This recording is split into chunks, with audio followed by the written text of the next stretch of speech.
Cantares, capítulo 6, glória a Deus. Verso 12 e 13, todos acharam? Leiamos a santa, bendita e eterna palavra de Deus. Diz assim, verso 12: Antes de eu ir o sentir, me pôs a minha alma nos carros do meu povo excelente. Verso 13: Volta, volta, ó Sulamita, volta, volta, para que nós te vejamos. Porque olhas para a Sulamita como para as fileiras de dois exércitos. Glória a Deus. Gênesis 32, versículos 1 e 2.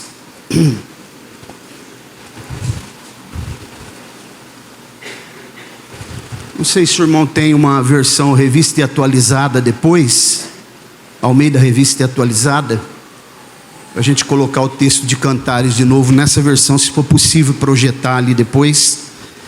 Gênesis 32, versículos 1 e 2 diz assim: E foi também Jacó o seu caminho, e encontraram-no os anjos de Deus. E Jacó disse, quando os viu: Este é o exército de Deus. E chamou o nome daquele lugar de Manaim. Podemos dizer amém? Amém. Glória a Deus. Toda honra, glória, louvor, exaltação, reverência, tributo seja dado àquele que é, que era e que há de vir. Estamos na sua presença nessa noite para adorá-lo na beleza da sua santidade, magnificar o seu nome, que é sobre todo nome, e aguardar a sua vinda, que é iminente. Ainda acreditamos na doutrina da iminência. Jesus pode voltar a qualquer momento. Também me permita mais uma vez aqui nessa noite enfatizar os 4 pilares do movimento pentecostal clássico: Jesus Cristo salva, Jesus Cristo cura, batiza no Espírito Santo e em breve voltará. Nós acreditamos nisso, essa mensagem é atual, nós ainda professamos e cremos nela, porque a palavra de Deus é a mesma, e Jesus é o mesmo ontem, hoje e eternamente. Isto posto, o texto que nós lemos aqui agora no livro de Cantares, até por isso eu pedi para o irmão, se fosse possível, uma versão revista e atualizada para esse texto de Cantares que nós lemos, porque essa tradução aqui ela não está muito boa. Nós percebemos que o livro de Cantares, irmãos, ele é considerado, não por teólogos ou por cristãos, mas por alguns estudiosos da crítica textual, pessoas da crítica textual secular, como uma, se não a maior obra poética da humanidade. Não estou falando da Bíblia, não estou falando de teologia, estou falando da maior obra poética da humanidade. Haja vista, certo escritor americano, ele escreveu mais de 100 livros a respeito dos 117 versos que estão aqui registrados no livro de Cantares. Cântico dos Cânticos, Shir HaShirim, a palavra hebraica, Cântico dos Cânticos. Existe até uma especialidade dentro da teologia, de quem estuda só esse livro aqui, que são os shirologistas, aqueles que são especialistas em shirologia, estudam só o livro de Cantares. O livro de Cantares, nós sabemos que foi escrito por Salomão na sua tenra idade, quando ele tinha aproximadamente aí entre 19 e 25 anos, histórico desse livro aqui, porque ele não é apenas um livro poético ou sapiencial, mas ele também é um livro que contém aqui passagens escatológicas, tipológicas, e todo o pano de fundo histórico se dá por ocasião de quando Salomão vai até uma das suas vinhas em Baal-Ramon, uma das vinhas que ele tinha, dentre as muitas, como a de En-Gedi e outras, mas a principal de Baal-Ramon, quando lhe chega uma notícia não alvissareira de que algumas raposas estavam conseguindo transpor a cerca viva que protegia aquela vinha, e estavam ali não para comer uva, porque a raposa não come uva, mas para beber água, e estavam assim destruindo a cerca. Por isso há um texto em Cantares que diz: apanhai-me as raposas e as rapozinhas que devastam a vinha do meu Senhor. Salomão havia colocado ali guardas para cuidar da sua vinha, mas ele soube da notícia que a vinha não estava bem cuidada, e ele então se disfarça de pastor, diz a história, e vai até a sua vinha. E quando ele chega ali, ele é barrado porque eles não o conheceram, por eles estavam com uma vestimenta de pastor. Os guardas não deixaram ele entrar. Isso remete para Jesus, que também não foi reconhecido pelos seus como o Mashiach, o Messias, e que foi rejeitado pelo seu povo. Mas Salomão, depois de um tempo, ele se revela, e ele entra na sua vinha e começa ali a supervisionar tudo. E quando de repente ele observa uma moça de cor negra que está ali, trabalhando na vinha, e no momento em que ele a vê, ele a ama, se apaixona por ela. Por isso ela diz: eu sou queimada pelo sol, porque era uma moça de cor negra. E Salomão então depois vai conduzi-la até o seu palácio. Ela também vai levar ele e apresentar ele para a sua família, como um tipo dos gentios que são apresentados nas missões, no evangelismo para o Senhor Jesus. Sabemos que Salomão é um tipo de Cristo. A palavra Shalomon do hebraico significa aquele que é detentor ou possui a paz. Jesus é o príncipe da paz. A palavra sulamita e não sunamita. Sunamita é alguém que vem da cidade de Sunem. Sulamita é um nome próprio, que significa aquela que recebe a paz, porque ela casou-se com aquele que tinha a paz, que o seu nome significa paz. Como a igreja também é a noiva do príncipe da paz, do Senhor de todas as posses. Então, irmãos, todo o pano de fundo aqui, ele fala em síntese, sobre isso. E o texto que nós lemos, ele é muito interessante, porque, observem comigo novamente, alguém vai ver a sulamita, no verso 13 vai dizer: volta, volta, sulamita, volta para que nós te vejamos. No texto original aqui, foi colocado ali, volta, volta, sulamita, volta para que nós te contemplamos, porque quereis contemplar a sulamita na dança de Manaim.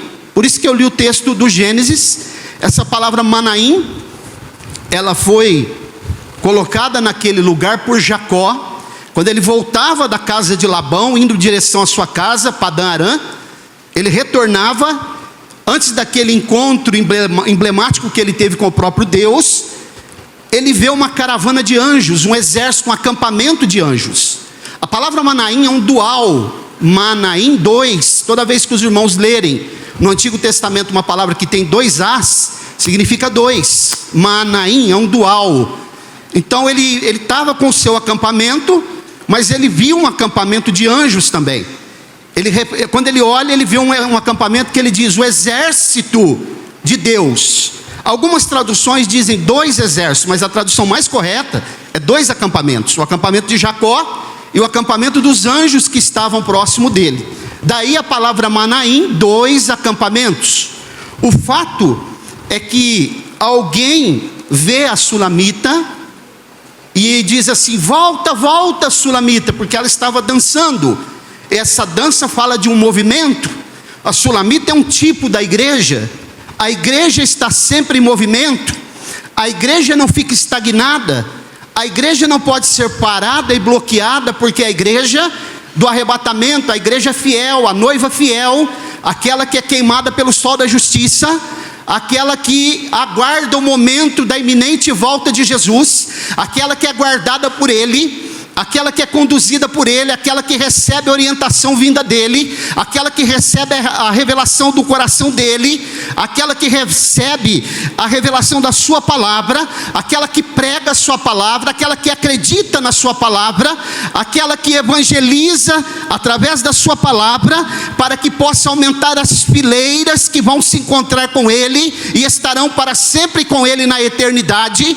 Esta não pode ser parada nem pela pandemia, ela não pode ser parada pelos ardis dos homens, pelos ardis do Supremo Tribunal Federal. A igreja não pode ser estagnada pelas leis que tentam pará-la, por nenhuma força natural ou espiritual contrária, porque Jesus prometeu: as portas do inferno não prevalecerão contra a minha igreja. Então a igreja está em movimento, a igreja está atuante, a igreja está caminhando, a igreja está sendo direcionada, a igreja está recebendo toda a orientação necessária, e ela tem a vontade diretiva de Deus, porque o salmista diz que o Senhor está conosco, Ele é a nossa sombra à nossa direita, e Ele não deixa o nosso pé vacilar. Isso é vontade diretiva de Deus. A força motriz da igreja é o Espírito Santo, e nesta noite nós estamos aqui, Ele se faz presente, nós estamos adorando o seu nome.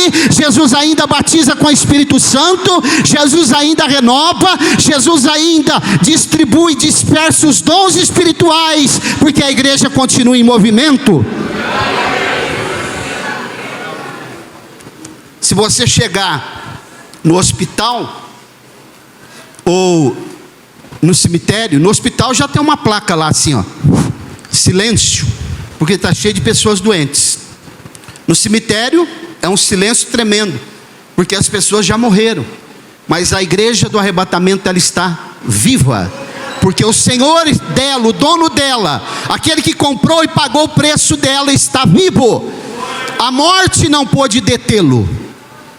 Se nós pudéssemos, irmãos, ir ao túmulo de muitos notáveis, muitos homens que já partiram, que deixaram um marco na história, todos eles têm lá uma placa, uma lápide, escrito: jaz aqui fulano de tal, jaz aqui Mahatma Gandhi, o grande filósofo da Índia, jaz aqui Thairu Taniguchi, o grande fundador da seita Seixonoe, jaz aqui Solano Lopes, lá nas ruas do Paraguai, o grande fundador, libertador do Paraguai. Algumas cidades da Bolívia existem memoriais ali em homenagem a Simão Bolívar, que eles acreditam que foi o grande libertador. Estátua da Liberdade nos Estados Unidos, quando você chega lá, que tem a oportunidade de ver os que já foram lá, em homenagem a George Washington, o primeiro presidente americano e um dos grandes libertadores. Daí vem o slogan da maçonaria: liberdade, igualdade e fraternidade. Mas todos esses homens, os grandes homens de Deus também, estão lá, os seus restos mortais, a lápide deles. Mas se nós pudéssemos ir até o túmulo de Jesus, também há um escrito ali, mas o sepulcro está vazio, e lá está escrito: Ele não está aqui, ressuscitou ao terceiro dia. E Ele não libertou apenas um povo e um povoado, Ele libertou todos aqueles que confessarem, professarem o seu nome e disserem que Ele é o Senhor, acreditarem nele e seguirem a sua vontade. Ele é o mesmo ontem, hoje e eternamente. Partindo então desse pressuposto, que a igreja está em movimento, hoje eu fiquei pensando, logo após a escola dominical, lendo um pouco sobre um grande avivamento que aconteceu na segunda metade do século XVIII na Inglaterra. Diz a história que a primeira metade do século XVIII na Inglaterra foi deplorável. As igrejas estavam pior que os cemitérios. A condição moral era deplorável naqueles dias. Parecia muito com os dias que nós estamos vivendo. O mundo caído aí fora. Isso estava se instalando na igreja do século XVIII da Inglaterra. A igreja onde grandes vultos da história passaram. Ali estavam pessoas mundanas, obreiros mundanos também. Os sermões que eles ministravam ali eram sonolentos. É só acompanhar, ler a história. Eles diziam, há um avivamento, mas não existia avivamento. Porque quando a gente estuda a história dos avivamentos, nós percebemos uma coisa muito interessante. Há algumas pesquisas que são feitas com histórias de avivamento, e nós percebemos que aonde aconteceu os grandes avivamentos, aconteceu também um impacto positivo na sociedade. A inadimplência caiu, os níveis de adultério, os níveis de criminalidade, porque aonde há um avivamento promovido pelo Espírito Santo, pela palavra de Deus, há uma extensão na sociedade, as pessoas se convertem. Haja visto o que aconteceu na rua Azusa, em Los Angeles, em 1906, até as pessoas das prisões, os presidiários, se convertiam com aquele grande avivamento, que foi, Deus usou ali um filho de escravo, William Seymour, para realizar um grande avivamento. Nós temos no Brasil hoje quase 50 milhões de evangélicos, e o Brasil nunca foi tão corrupto. Alguma coisa está errada. Estamos vendo grandes movimentos aí, grandes líderes de grandes igrejas dizendo, precisa atualizar a Bíblia, precisa contextualizar a Bíblia. Na verdade eles usam jogo de palavras, eufemismos, para dizer que a Bíblia precisa ser mudada, precisa tirar alguns milagres da Bíblia. Nós cremos que a Bíblia, eles dizem, ela contém a palavra de Deus, mas precisa tirar aí que um homem ficou 3 dias e 3 noites dentro do ventre de um peixe, precisa tirar o dilúvio universal, precisa tirar os milagres, porque são mitos. Existem pessoas que trabalham 24 horas nas redes sociais, no YouTube, alguns que já foram até do nosso meio, para provar que a Bíblia é um mito, que a Bíblia não existe, que o Deus da Bíblia é um mito, e eles têm milhares de seguidores. Alguns da crítica textual, que nós chamamos de teologia reversa, estão aí trabalhando contra a Bíblia, contra a igreja, e a igreja está estagnada. Quase 50 milhões de evangélicos, nunca houve um período de tanta corrupção no nosso país. Alguma coisa está errada. Se há avivamento, há mudança. Se há avivamento, a igreja está triunfante. Se há avivamento, há batismo no Espírito Santo. Se há avivamento, há revelação da palavra. Se há avivamento, há cura de enfermidades. Onde está o avivamento? Então, na primeira metade do século XVIII da Inglaterra, estava um caos, impiedade, depravação. A impiedade, a corrupção moral, a imoralidade, as trevas espirituais pairavam sobre a Inglaterra. Ninguém se levantava. Eles estavam como o capítulo 59 do livro do profeta Isaías, apalpando as paredes ao meio-dia, cegos. As igrejas estavam vazias, os sermões não dava para aguentar. Alguns os puritanos que haviam ido para a fogueira em nome do Evangelho, parece que isso tinha sido debalde, em vão, porque não trouxe nenhum impacto. Havia sido colocado nas prateleiras todos aqueles homens que morreram, porque nós temos uma memória muito curta. Às vezes Deus faz hoje, amanhã nós já esquecemos. Deus faz amanhã, depois da manhã nós já esquecemos. Mas o nosso Deus é o mesmo, ontem, hoje e eternamente. Ele não precisa de fosfosol, a sua memória está intacta. Ele ainda faz. Glória a Deus. Os bispos e arcebispos daquela época, na sua grande maioria, eram homens mundanos. Precisou até de ter momentos que o rei da Inglaterra precisou intervir na igreja, tamanha a corrupção que estava. Os sermões deles eram insuportáveis. A camada social estava cada vez mais corrompida, escandalizada. Certo dia precisou de alguém, um certo advogado de renome começou a visitar algumas igrejas da Inglaterra. E ele disse que em todas essas visitas que ele fez, ele não conseguiu encontrar pelo menos uma gota de cristianismo naquilo que era pregado. Era pregado filosofia, pensamentos humanos, e isso está sendo muito pregado hoje. Haja visto os coaches aí que nós temos visto, né? Os coaches da vida. que não são pregadores do Evangelho, não tem compromisso com o Evangelho. Os coaches não pregam o Evangelho puro, é um Evangelho híbrido, diluído. Não é o Evangelho cristocêntrico, não é o Evangelho que transforma, liberta, levanta aquele que está caído, pega o homem do monturo de lixo e coloca sentado no meio dos príncipes. O Evangelho coach é um Evangelho que massageia o ego do ser humano, é um Evangelho triunfalista, um Evangelho que fala apenas de conquista para este mundo aqui. Não se engane. Mais ou menos assim estava na Inglaterra da primeira metade do século XVIII. Lembre-se, volta, volta, Sulamita. Alguém está com saudade de ver o movimento que ela fazia quando estava dançando. Nesta noite o Espírito Santo está falando conosco. O Senhor está com saudade de ver o movimento da sua igreja. Não um movimento apenas promovido por emoção, mas pela palavra de Deus, um avivamento genuíno, a revelação da sua palavra quando ela é exposta, os dons espirituais, cura de enfermidades, pessoas sendo renovadas, transformados em pregadores, em missionários, em líderes, em músicos. Essa é a razão do Evangelho, esse é o tema central da Bíblia. Glória a Deus. Mas irmãos, observe, Deus sempre usa alguém em caráter emergencial. Ele sempre fez isso. Se os irmãos pudessem testemunhar aqui nessa noite, muitos de nós aqui diríamos: Deus usou alguém em caráter emergencial em um momento que eu estava passando.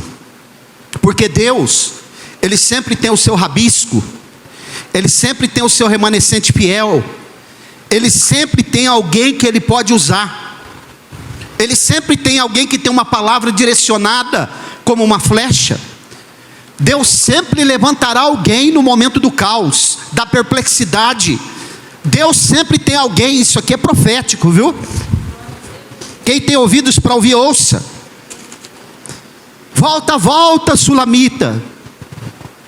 Jesus está com saudade de quando você tinha o primeiro amor, de quando você vinha para a igreja, nos cultos evangelísticos, os cultos ao ar livre, até nos ensaios você queria vir.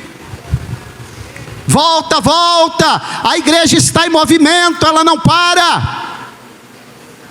Glória a Deus. Na segunda metade do século XVIII, aconteceu algo extraordinário na Inglaterra. Radicalmente, toda aquela parafernália, toda aquela mornidão, toda aquela obscuridade que estava sobre a igreja, desde os membros mais inferiores até as classes mais elevadas da sociedade, todo aquele desinteresse pela palavra de Deus. E olha, me permita dizer, me parece que nunca houve um tempo de tamanho desinteresse pelas Escrituras, como nós estamos vivendo nos dias odiernos. As pessoas não querem mais a palavra de Deus, eles querem apenas movimento, eles querem apenas mensagens triunfalistas, escola dominical, se der, culto de ensino, se der. Mas irmãos, é a palavra de Deus que nos dá os nutrientes, é a palavra de Deus que nos dá a direção certa, é a palavra de Deus que nos fortalece, é a palavra de Deus que nos dá a capacidade de entender a vontade de Deus, é a palavra de Deus que nos dá a esperança da vinda de Jesus, é a palavra de Deus que renova os nossos anseios em relação à volta de Jesus a cada momento, é a palavra de Deus que tem a resposta do trono daquele que está sentado no trono, é a palavra de Deus que faz o avivamento genuíno, é a palavra de Deus. Glória a Deus. Não precisamos mudar a palavra, não precisamos contextualizar a palavra, ela já é plena. A palavra de Deus não precisa de apêndice, a palavra de Deus não precisa de compêndio, a palavra de Deus não precisa de muleta, a palavra de Deus não precisa de novas luzes, a palavra de Deus não precisa de pequenas luzes, como alguém diz por aí, porque ela já é inerrante, ela já é insofismável. Nós acreditamos na revelação verbal da Bíblia, nós acreditamos nos 40 autores, foram sim inspirados por Ele. O autor da Bíblia é o Espírito Santo. Glória a Deus. Observe, quando tudo parecia perdido, Deus vai levantar alguém. Foi exatamente na segunda metade do século XVIII que Deus começa a levantar um avivamento na Inglaterra, um reavivamento.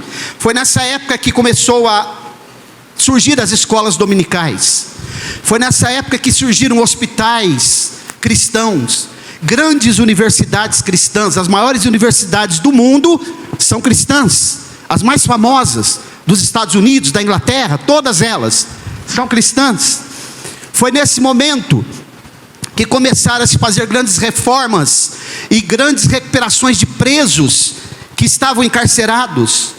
A transformação que a Inglaterra sofreu, ela foi tão grande, que se não acontecesse isso, alguns pensadores diziam, ou acontece uma transformação, ou nós cairemos em uma grande revolta, como aconteceu na Revolução Francesa. Tamanho o problema que era. Mas Deus sempre tem alguém em caráter emergencial. Você acredita nisso? O que gerou essa transformação? O que foi? O que trouxe tamanha mudança? Como aconteceu isso? Quem foram os instrumentos que Deus usou? Você acredita que Deus ainda usa instrumentos? Você acredita que Deus tem a ferramenta certa? Você acredita que Deus prepara o homem, forja o seu caráter? Esteja preparado, esteja com a sua ferramenta afiada, porque machado embotado não corta lenha.